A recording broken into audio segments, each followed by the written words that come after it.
Hello viewers, আমি প্রিয়াঙ্কা। তোমরা দেখছো প্রিয়াঙ্কা সরকার ব্লগস। পুষ্টিগুণে ভরা কোয়েল পাখির ডিম আমি করব ছোট আলু দিয়ে রান্না। তাহলে চলো কথা না বাড়িয়ে রেসিপিটি শুরু করা যাক। আমার এখানে আছে কোয়েল পাখির ডিম। আমি 10টা মতন কোয়েল পাখির ডিম নিয়েছি, হয়তো তার একটু বেশিও থাকতে পারে। আর দেখতে কিন্তু খুব সুন্দর লাগছে। আর এইদিকে ছোট আলুগুলো সব আমি প্রেশার কুকারে সিদ্ধ করে খোসা ছাড়িয়ে নিয়েছি। আর এদিকে ডিমগুলোও আমি সিদ্ধ করে নিয়েছি।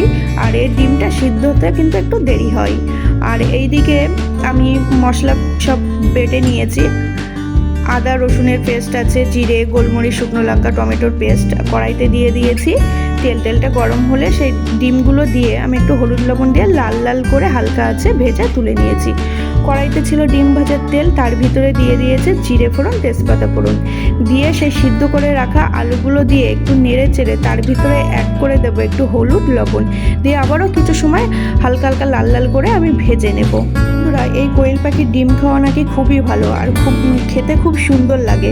কোয়েল পাখির ডিম খেলে নাকি রোগ প্রতিরোধ ক্ষমতা বৃদ্ধি করে। এদিকে আমার আলুগুলোও ভাজা হয়ে গেছে, আমি নামিয়ে নিয়েছি। কড়াইতে আবার কিছুটা তেল দিয়ে তার ভিতরে সব বেটে রাখা মশলাগুলো দিয়ে দিয়েছি। আমি একটা টমেটো পেস্টও দিয়ে দিয়েছি।